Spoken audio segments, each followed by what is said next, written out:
The government will now focus on distributing more subsidies after Malacanang agreed to not suspend the excise tax on fuel. If we suspend the fuel excise taxes under train, it will reduce the total government revenue by 105.9 billion pesos in 2022. If we will continue to spend the same amount of money, we will have to borrow more money. If we suspend the fuel excise taxes under train, it will reduce the total government revenue by 105.9 billion pesos in 2022. Has already been put in the budget and has already been allocated for different expenditures. And key government agencies are leaning towards providing even more subsidies over the suspension of fuel excise taxes. Ganon din po yung proposal namin, Mr. President. At ito po ay para po subsidiya para po sa mga manggagawa na mga minimum wage earners po in the amount of 24 billion to benefit about 1 million workers sa loob po ng 3 buwan. To help poor households cope with rising fuel prices, the government will be handing out 200 pesos in monthly subsidies. 200 pesos. A month? A month? Huwag mo lang ibigay. Pero hindi naman kung lang yan lang yung kaya ng budget ng ating gobyerno, bakit hindi? Pero kung may pundo naman ating gobyerno, pwede naman lakihan.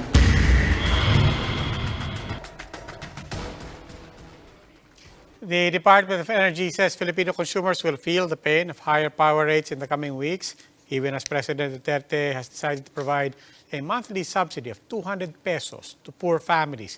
The Socioeconomic Planning Department is recommending, meanwhile, a 4-day work week to help manage the economy.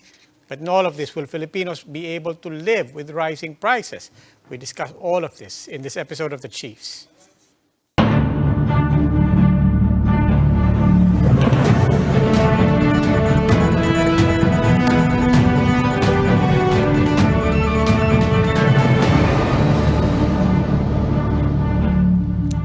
Please stay tuned. We will be joined by the other chiefs when we return.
Welcome to The Chiefs. Ako po si Robbie Alampay. Kasama po natin in Quezon City, Lucy Cruz Valdez of News 5. She's joining us online. And Ed Lingao is with me here in Mandaluyong. Ed Lingao of One News. Good evening. Happy Evening, guys. midweek, yes. Marami tayo pag-usapan. Ano bang binabantayan natin? Ito LCB? na nga yung topic, syempre, yung 200 Yung good news. pesos subsidy. Gusto ko news. talaga malaman yan. Good news. Meron ka? Good news, di ba? Good news Good yun? news ba yun? Yes, sabi nga ni Manny Pacquiao, wag mo na lang subsidy. ibigay. Pero may kabig din siya, acknowledging Mas malaki pa also yung binibigay niya. acknowledging also the dilemma of governments. And ikabig din naman, in fairness, kumabig din si Senator Pacquiao. Sabi niya, but kung yan lang ang ma-afford natin. I guess the question is, yun lang ba ma-afford natin, Ed? Well, every year we return a lot of money back to the treasury because it's unspent. So you have several ways of looking at it. Let's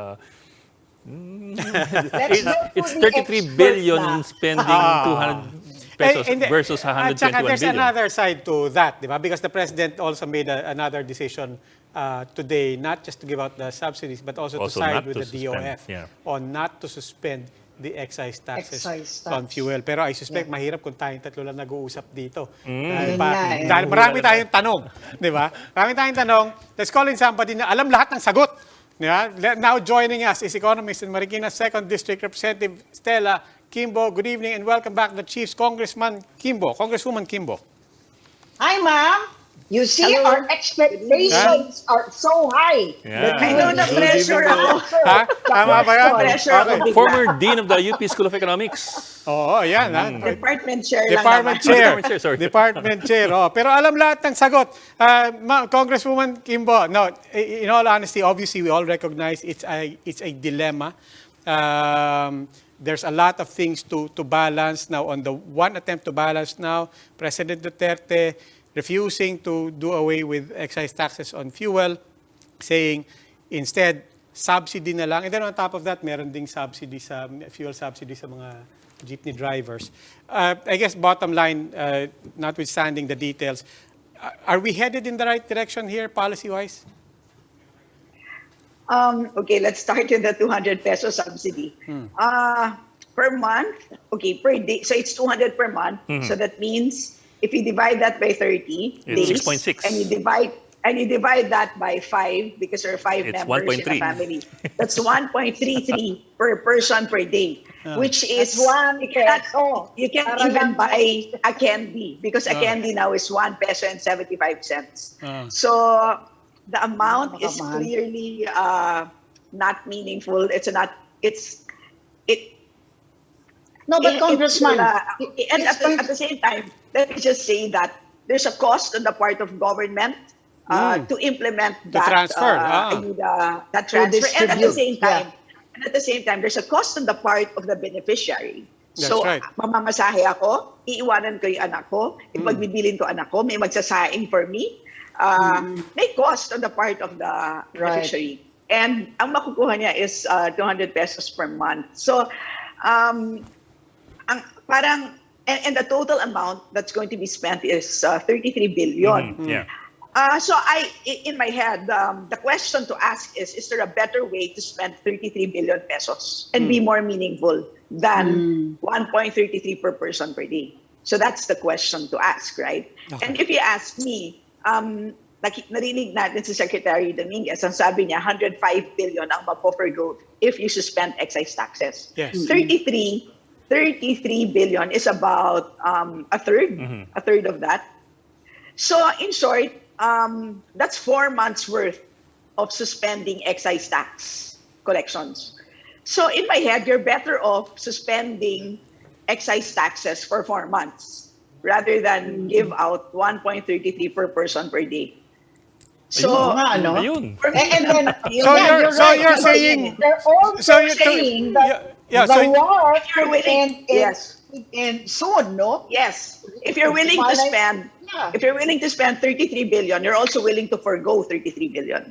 So I'd rather forgo 33 billion in excise tax collections because that's about 4 months. By then, hopefully, tapos na ang gera. So stabilize ang supply by then.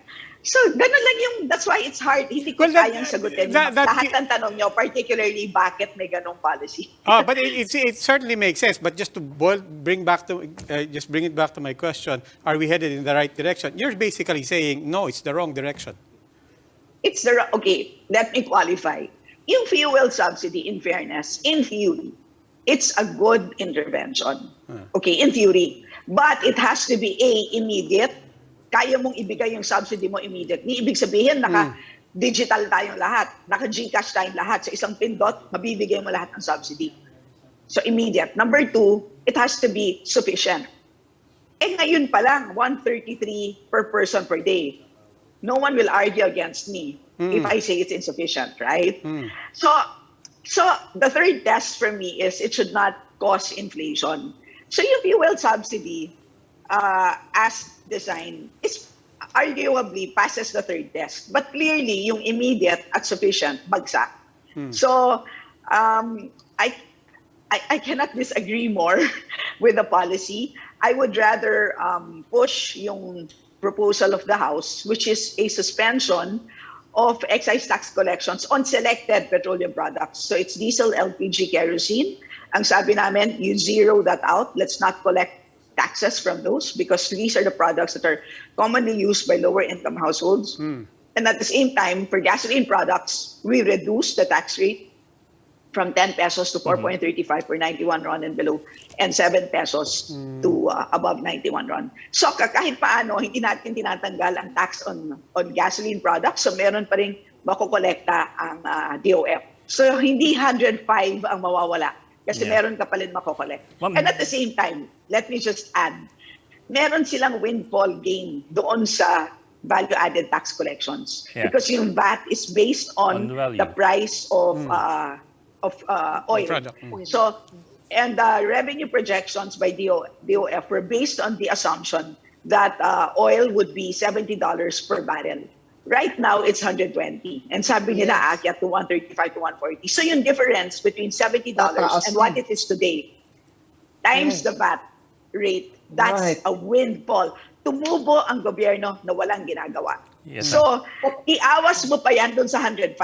Kaya yung 33 na ipo-forgo mo from excise tax collections, dapat kaya. But yung argument ng DOF against suspending the excise tax is supposedly because half of the fuel consumption is done by the upper income households and only 13% is consumed by the lower income households. Now, yung proposal po ninyo to have selective suspension of excess taxes on products, does that resolve that issue?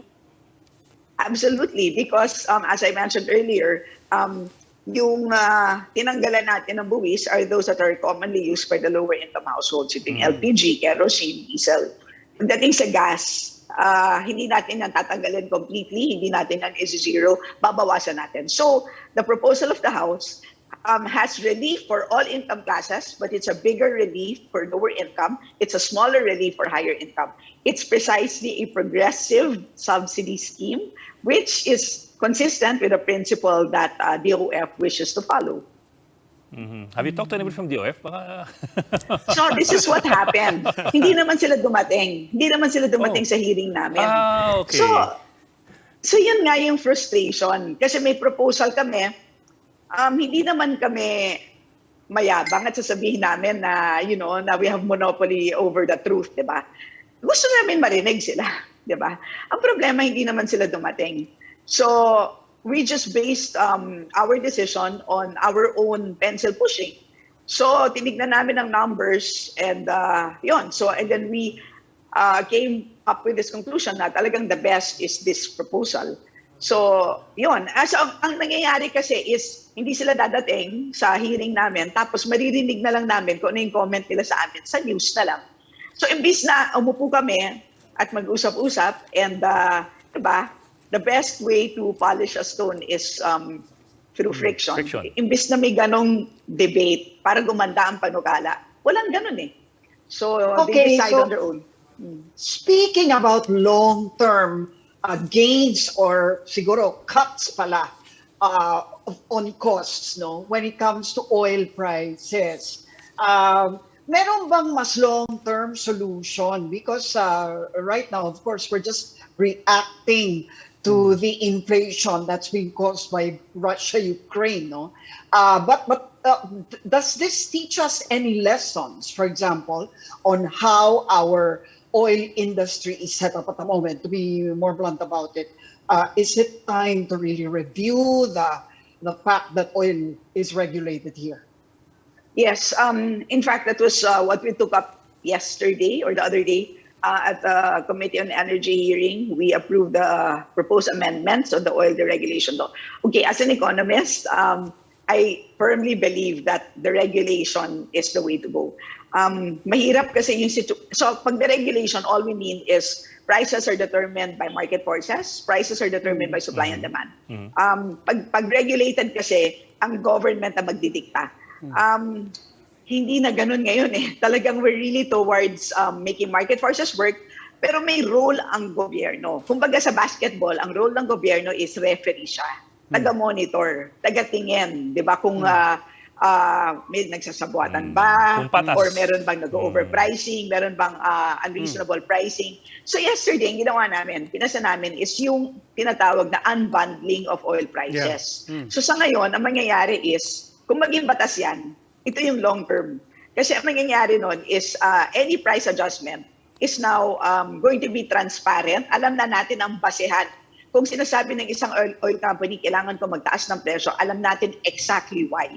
Is it because tumaas ang marketing cost niya, tumaas ang shipping cost niya, or tumaas ang pag-import niya ng langis? Malalaman na natin eksakto. Hindi katulad ngayon, ang situation kasi is every week, nagsasabit ang oil companies ng price adjustment nila. Pero it's based on a formula that is given to them by DOE. Naturalmente, pare-pareho ang sinasubmit nila na price adjustment. Kasi yung formula na yun does not vary by oil company. So ngayon, the oil company, whether big or small, whether the company owns a refinery or not, pare-pareho ang binibigay na price adjustment. So, But it's somewhat shocking for a lot of people now that we're talking about unbundling. That basically the premise there is that yes, it's actually been quite opaque all of these years and all of these decades, di ba? I mean, yes. We like the idea of transparency, but pero nauunahan nyo ng tanong na, teka muna, ibig sabihin nyo, hindi transparent yan all of these years? Ganun na nga. And it's because nga, ang tagal na ganun yung nangyari. Nakatago sila doon sa price formula na binibigay ng DOE. So parang ganun eh. Huwag niyo na akong tanongin kung bakit naging ganun yung policy ng DOE. Yeah. So what amendment are you introducing to allow us to take a look at the, unbundled pricing so ngayon, of oil companies? So ngayon, sa halip na magsasubmit ang oil companies weekly on the basis of a formula, ngayon, magsasubmit lamang ang oil companies if they need to adjust their price. And if so, they need to show us the basis for that price adjustment. Whatever it is, whether it's cost of imported oil, whether it's cost of refining, whether it's cost of shipping, marketing, etc. So alam na natin kung ano yung mismong driver. So bakit ito important? Ito yung magpre-prevent ng overpricing at possible na yung pagsasamantala ng oil companies. Kasi ang nangyayari kasi kapag di ba napansin mo, yung sinasubmit ng oil companies, pare-pareho to the last decimal point. Tama ba yun? Magkakaiba yung policies nila, di ba? Yes, ma'am. Is unbundling a transparency issue or a regulatory issue? In other words, when you unbundle finally with this law, if it does go through, when you unbundle, does that mean that we only get to peek at their computations, or does that mean that government also gets to tinker with those computations and regulate them? Okay, so it's two steps. Kasi deregulated scheme tayo eh. Opo. So under the regulated scheme, ang pwede lang gawin ng DOE is to monitor. Ngayon, pag mag-monitor siya on the basis of actual costs, okay? At makita niya na, teka muna, mukhang unreasonable, mukhang may overpricing na nagaganap dito. The second step is for them to take action. So merong task force na i-create, DOE, na kasama ang PCC, ang Philippine Competition Commission, because overpricing is a competition issue. And PCC is an important agency to work with because sila ang merong ngipin. Sila ang merong capacity. At under their law, doon merong malalaking penalties para sa pagsasabuatan ng oil companies at para sa overpricing. So yun yung sinasabi natin, two steps. Sa ngayon kasi ang problema, dahil dito sa sistema ng paggamit ng formula sa pagsabit ng price adjustment. Ang problema, pag tumataas ang presyo sa Singapore, automatic magsasubmit ang oil companies ng adjustment upwards. Kahit na ang binibenta nila ngayon is old inventory. Kahit na yung binili nila 3 months ago nung wala pang gera. Bakit? Kasi ganun yung patakaran ng DOE eh. So parang bang that policy tends to legitimize price increases kahit na hindi warranted by actual costs. faced by our oil companies. Okay, Congresswoman, So nagkaka-overpricing in that sense. Congresswoman Lucci brought you to the long-term structural problems that we have to attend to. Let me bring you back to today, to the immediate problems still facing us. We were talking about kanina, subsidies, excise taxes, all in the context of consumers also. But what about the transport sector? Where do we strike that balance? On the one hand, ang talagang umiiyak na yung mga drivers and operators natin. On the other hand, parang the riding public is also bracing for what does that mean for our transport costs. Where do we strike that balance? Again, babalik ulit ako sa suspension of excise taxes. Kasi yung suspension kasi provides immediate relief at the point of purchase. So in other words, pag bibili ka, imbis na you face an additional 10 pesos, mababawasan, okay, madadagdagan ka ng 10 pesos, pero mababawasan ka ng another 10 pesos. So quits lang tayo. So at the point of purchase, may relief na kaagad yung ating driver. Kaya natin kinocall for yung suspension. Unlike yung ayuda, you face the price increase and then you hope against hope that you get your subsidy in due course. Yun ang problema sa fuel subsidy. Meron siyang reality bites aspect. Kanina may nakausap kami mga jeepney drivers, sinabi, hindi ko na aasahan yan because in the last round, wala rin naman ako nakuha. Yun ang problema. So on paper, maganda po siya. Kung mapapasatupad mo immediately at sapat ang ibibigay mo na subsidiya. Kaya lang, bagsak ka on those two counts. That's why, ito yung discussion namin sa Ways and Means Kasi alam namin, maganda sana fuel subsidy. Kaya lang, realpolitik considered, huwag na tayo dyan. Dito tayo sa suspension at hanapin natin ang mix of suspension na katanggap-tanggap naman sa DOF, considering that may windfall sila sa VAT tax collections. So yun ang suma total ng aming discussion. Ito na, parang napag-isipan na namin all things considered, ito na. Dito tayo sa suspension of excise tax on selected petroleum products in a progressive way. Pero moving forward, okay, what about that suggestion too? Kasi pagtitipid ngayon ang pinag-uusapan at kung paano ngang mapagkakasya ang lumiliit na budget. No? What about the suggestion for a 4-day work week? Na stretch naman yung work hours from 8 to 10. Is that something you think? I mean, kunyari matuloy yung 200 na subsidy, pero for the poorest of the poor. Kasi yun, di ba? But what about those, sabihin na natin, yung, the ordinary working class? I mean, is that a good idea? Para sa akin, oo. Kasi at least menos transportation, hindi ka na maliligo, hindi ka na maglalaban ng damit. Malaking bawas yun, di ba? 1 day rin yun of expenses. Malaking tulong yun. Marami akong kilalang ganyan. Nag-attend ng mga meeting ngayon na hindi naliligo. Unaffected ako. But Joey Concepcion is saying that it's time for us to all go back on site to work and the in order to stimulate the DTI is also economy. pushing that. Yes, and other economists are also saying that as a matter of fact, you have to increase the purchasing power nga of people so that the economy will be stimulated. Anong balancing act naman ang gagawin mo dito para nga naman, yun na nga, mas stimulate ang economy at hindi naman tayo tuluyang mas stagnate na naman because of this. When you say kasi stimulate the economy, that's a very Keynesian approach. Sabi ni Keynes, kapag may economic downturn, kailangan gumastos ng bonggang-bongga ang gobyerno. Kasi bagsak lahat ng sectors So the only way na makakapagpaikot ka ng pera is if mag-i-inject ng pera ang gobyerno. Paano natin gagawin yon kung ganito nga ang filosofiya ng ating gobyerno na bibigyan tayo ng 1 peso and 33 centavos per day per person?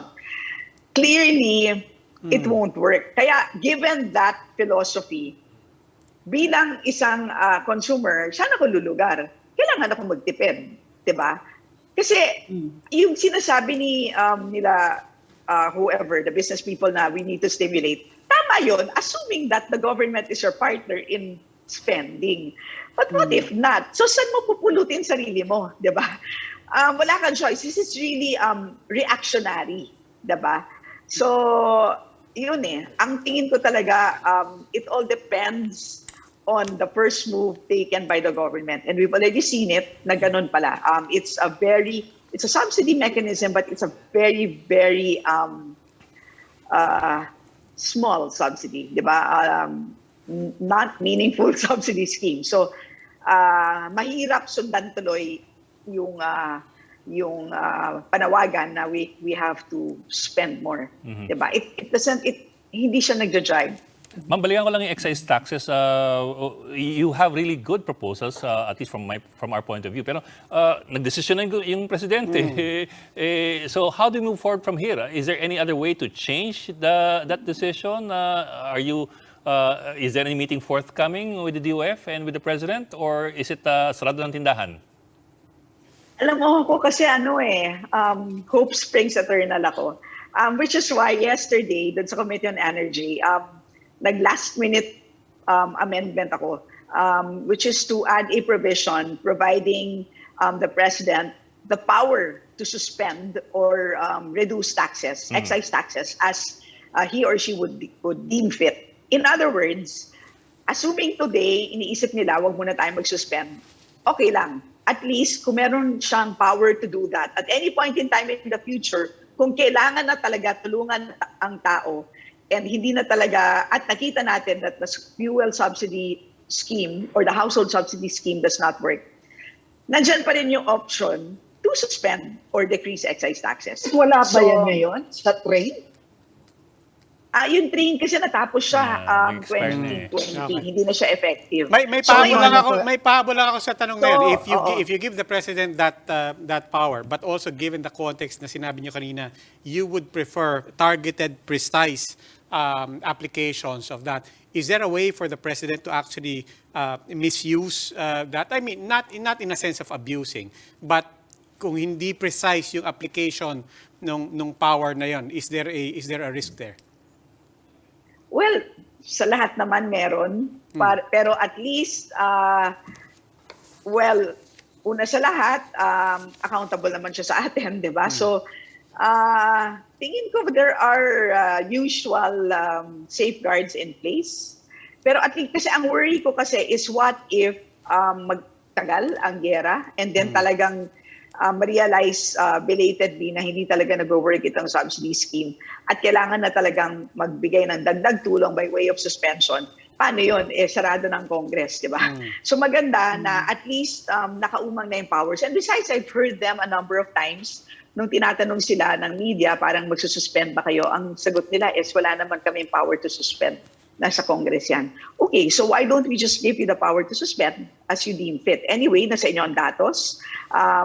You can also do both as you suspend excise taxes, pwede mo pa rin naman ipagpatuloy ang targeted fuel subsidies. Yeah. In my head, actually yun ang ideal. Ipagsama mo pareho. Ideal yun. So, I'm still hopeful na baka naman ma-realize nila in a couple of days or weeks na they still need to suspend. At least nandun yung power to do so. Okay, Congresswoman Kimbo, maraming salamat po. Thank you, ma'am. Salamat. Marikina 2nd District Representative Stella Kimbo. Please stay with us. The Chiefs will be right back.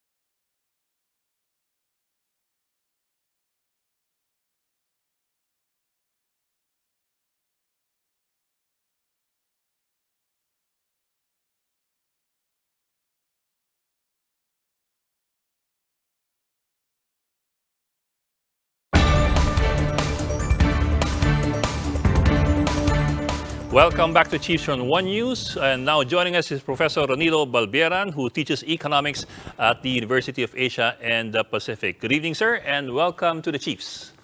Good evening po. Good evening, Prof.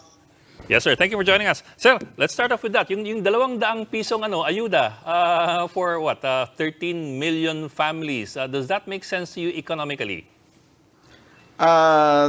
based on what DOF said, no, and NEDA said in terms of sino ba makikinabang, no, in terms of sino ba dapat nating tulungan sa gitna nitong pagtaas ng presyo ng langis, no? So ang unang-unang tinatamaan ay yung ating mga mahihirap, no?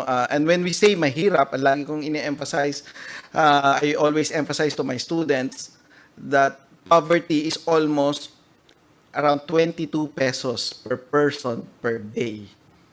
No? So, divide mo yan sa pagkain na 50%, you're only talking about 11 pesos per person per meal for people living at the poverty line pababa. So, yung 200 pesos, magaman napakahirap isipin ng mga nasa middle class, 200 pesos per month, napakaliit naman noon, parang pero actually, as a percentage ng 11 pesos per day, per meal, per person, no?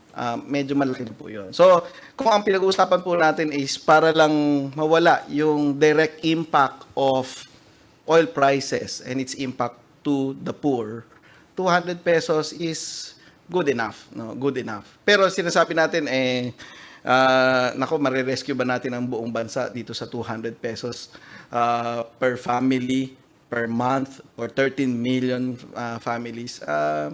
Ito ay pang salo lang doon sa immediate na kahirapan, nadagdag na kahirapan. Yes, sir. Na kinakaharap. But sir, kanina I think you caught part of it at the very least yung conversation with Congresswoman Kimbo. It comes down to 1 peso 33 centavos as additional cent. And really, when you factor in cost of money, both on the side of government and on the side of people who want to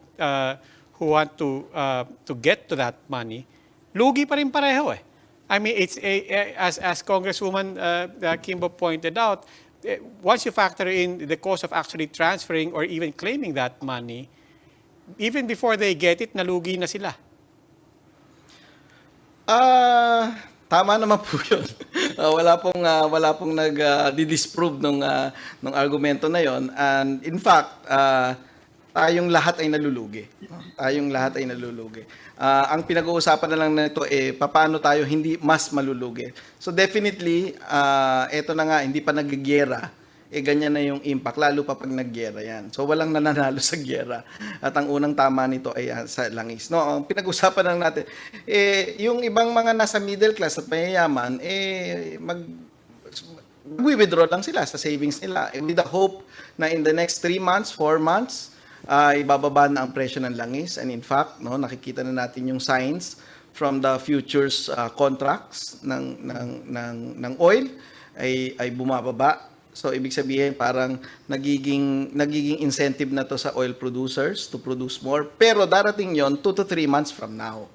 So yung mga mayayaman at nasa mga higher middle class can only withdraw from their savings.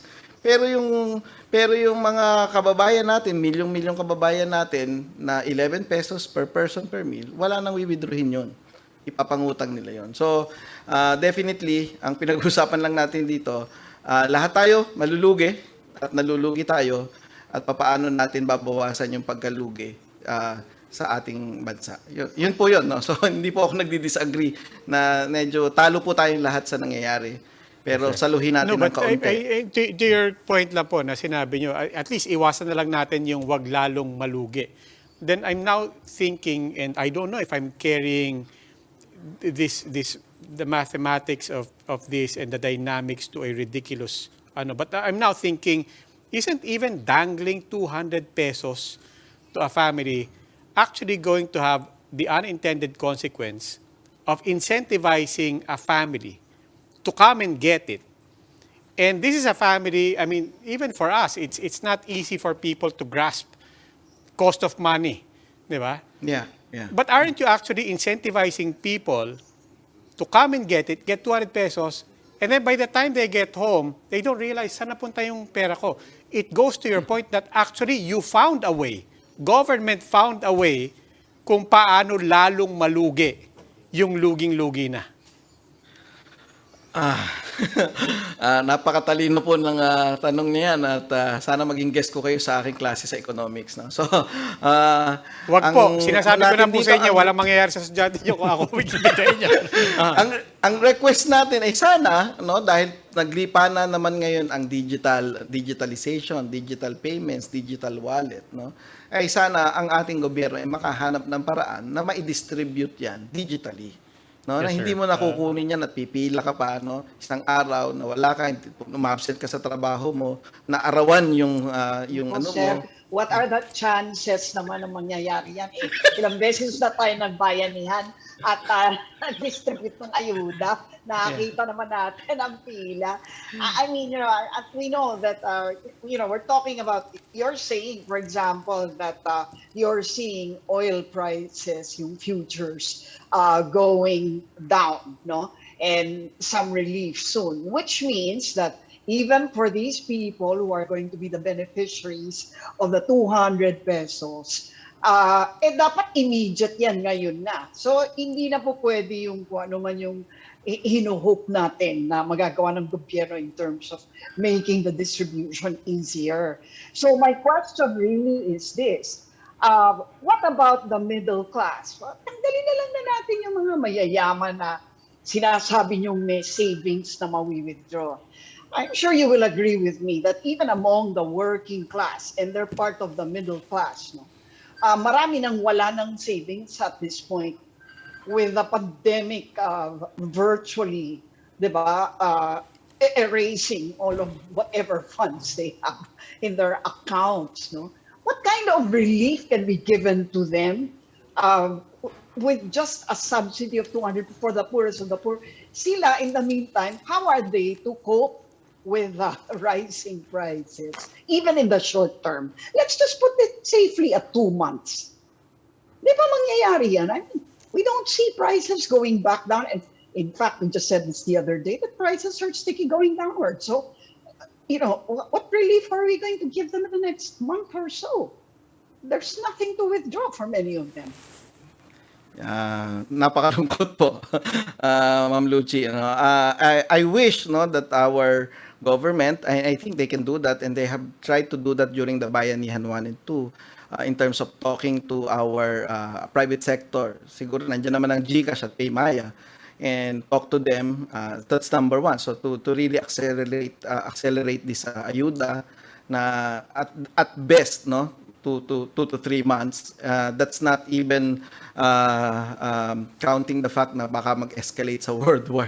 Hindi naman daw, no? Pero pag nag-escalate yung gulo na yan, yung ating hope na 2 to 3 months mababa na ang presyo, hindi mangyayari yun, no? So, accelerate, talk to the private sector. It's always, it's always good to talk to the private sector when you are trying to run a program like this of magnitudes of this kind, no? And pangalawa, sabi naman ng ating DOF, no, hindi kailangan natin yung pera para ituloy yung ating mga programa sa build, sa health, etc. So, why not, for example, immediate cash for work, no? For our build. We've seen that in last year, 2021, wherein the government spent more than 40% additional money for construction, and nakita natin na talagang pumitik yung employment pataas ng construction, at naka-recover po ang ating bansa ng 5.6% GDP growth, no? Parang it defied all forecasts of all experts in the Philippines, both foreigners and local experts, no? Hindi natin akalaing pipitik ng 5.6. Ibig sabihin, nag-work yung build, not just a tool for increasing productivity, but also as a short-term solution to employing people and giving them immediate cash, no? So kung naka-budget naman po yung pera doon sa build, talagang i-advance na natin yung mga projects ng gobyerno para mabigyan ng trabaho agad, no, ang ating mga mamamayan. At lalo yung sabi nila, importante, 'di ba, infrastructure and health, no? So mag-employ tayo ng mga additional na mga health-related workers saka infrastructure-related workers and increase the cash for work program on top of this 200 pesos na cash transfer. Well, sir, I suppose what we're looking for really is a more cost-effective way of giving ayuda. Kasi on one hand, with the 200 pesos per month per family, government's foregoing 33 billion. That's a huge amount versus 200 pesos per month. I know you broke it down, kahit pa paano malaking bagay pa rin yung 1 peso and 30 centavos per person per day. But in the end, yung finorgo mo na 33 billion, was that worth the 1.3? Or could there have been a better way and to more spend it. efficient way of doing this? Kasi for example, sir, yung ayuda nga ang daming walang ATM. So pupunta sila sa mga pawn shops, magbabayad pa sila ng fee just to get their ayuda. And in the end, it's the 33 billion that we lose worth. Dalawa yung component nung question mo, sir, no. So yung una yung doing it as yung 30 billion, no. Well, we have a 4.5 trillion pesos na budget, no. Yes, so sir. 30 billion ano ba ang purpose ng national budget? Di ba para ibalik mo sa tao yung kinolekta mong tax, no? So, ibabalik mo din naman sa tao yon in whatever form, no? And 30 billion is a small percentage of the national budget. And kailangan natin ngayon yan, kailangan natin i-rescue yung 13 million families. And why is that important? Because our economy is 73% family spending. No? So, ano yan, ang ekonomiya natin ay pinaandar ng gastos ng pamilyang Pilipino. And a large part of that, yung mga may hirap na pamilyang Pilipino. So, yung 30 billion na yon, baliwala yung pag ibinigay mo uli yun sa ating mga pamilya. Dahil saan naman pupunta yun? Hindi naman pupunta abroad yun. Nakakita ka na ba ng mga may hirap na nag-import pa? No? So, hindi nila i-import yun. Bibilihin nila yun sa kapitbahay nilang may sari-sari store, karinderya, etc. So, baliwala yung 30 billion na yun. In fact, gagastusin yun ng government. So, i-rearrange niya lang. Yes, And in sir. fact, Yes, sir.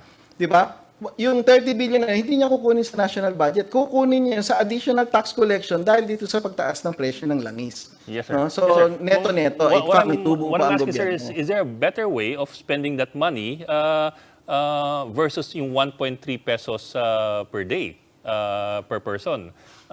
In terms of cost effectivity ba, would there be a better formula than this?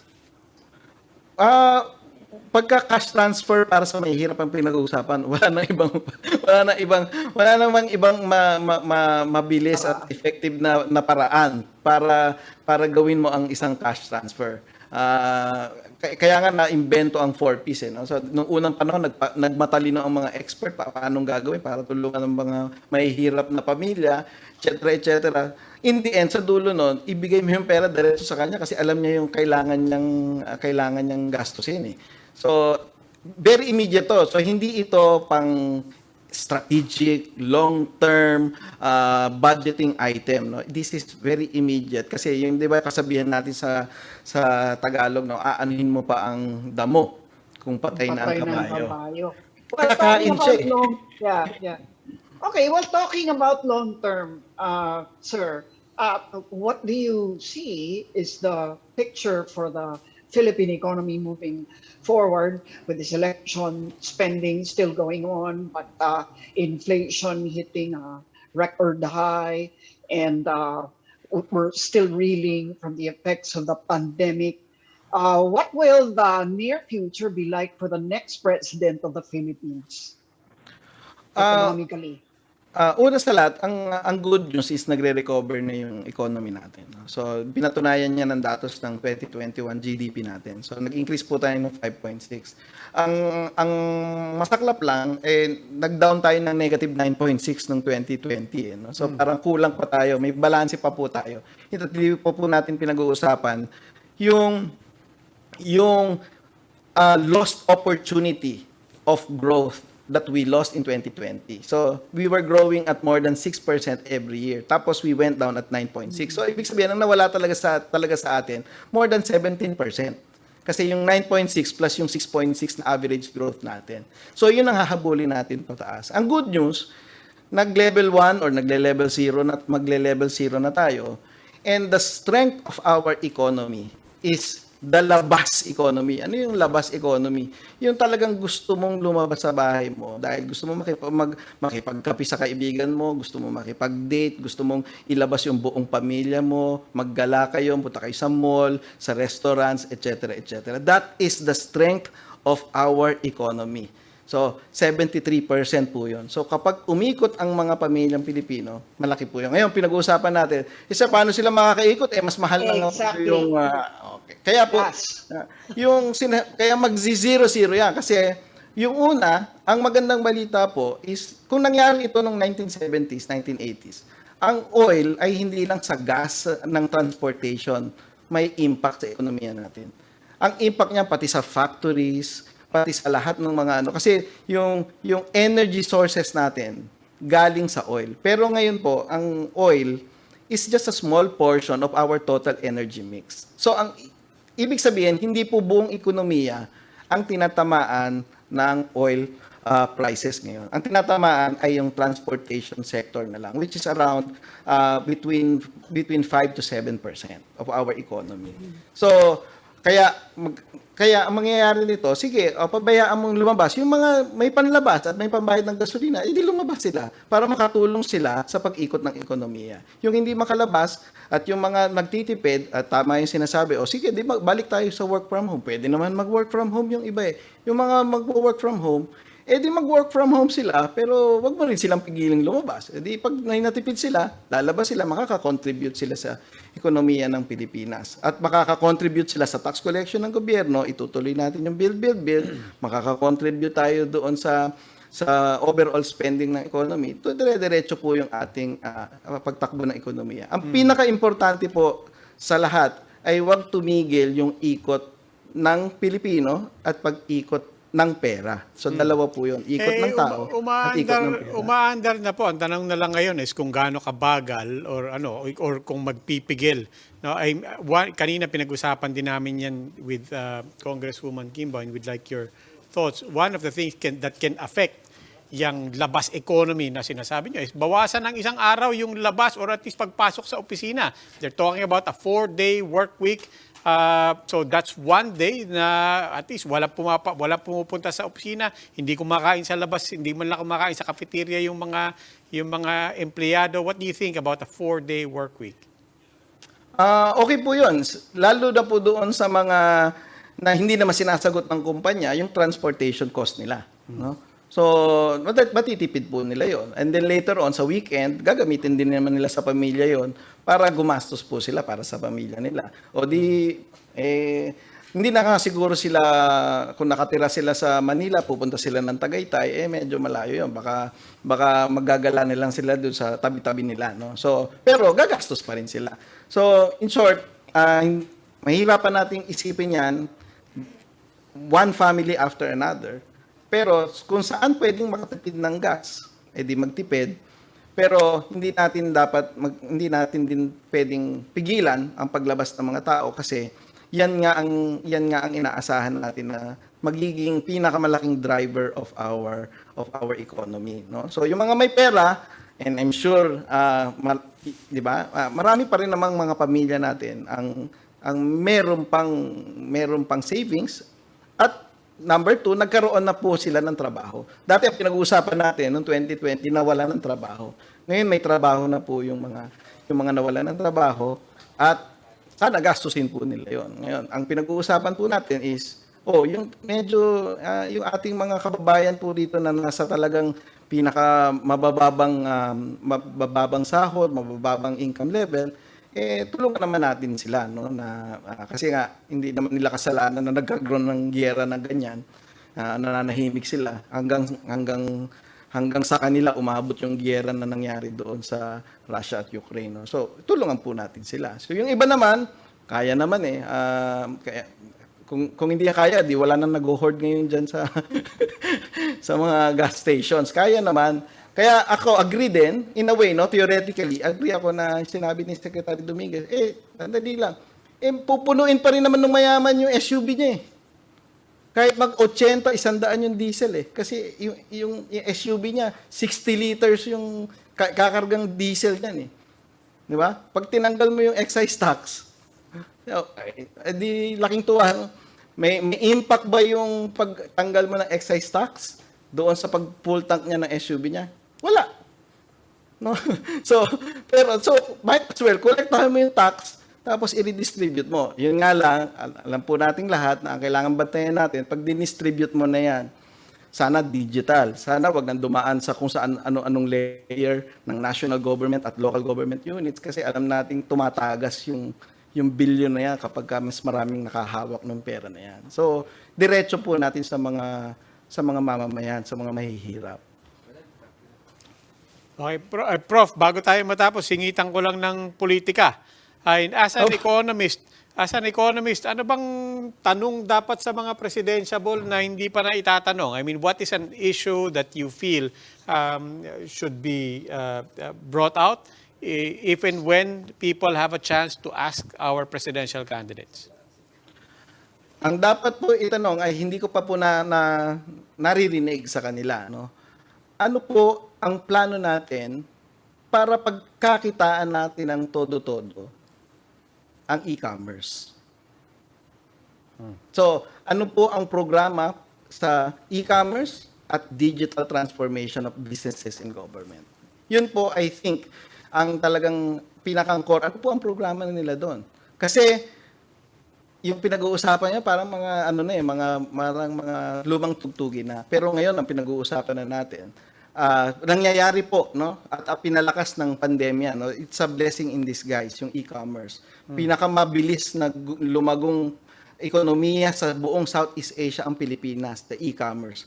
Talaga the labas economy nung ni-lockdown natin ang mga pamilya Pilipino, nakahanap tayo ng paraan para gumastos pa rin, and that is e-commerce, and that pushed our economy, the e-commerce by 93% as reported by Google. So ngayon, ang tatanong natin sa mga presidentiable, meron ba tayo mga programa para talagang we take advantage of the power of internet, the power of digital technologies to grow the economy of the Philippines through the private sector and through government support using digital technology as well. Kagaya nito pinag-usapan nating GCash at Paymaya ng mga ayuda.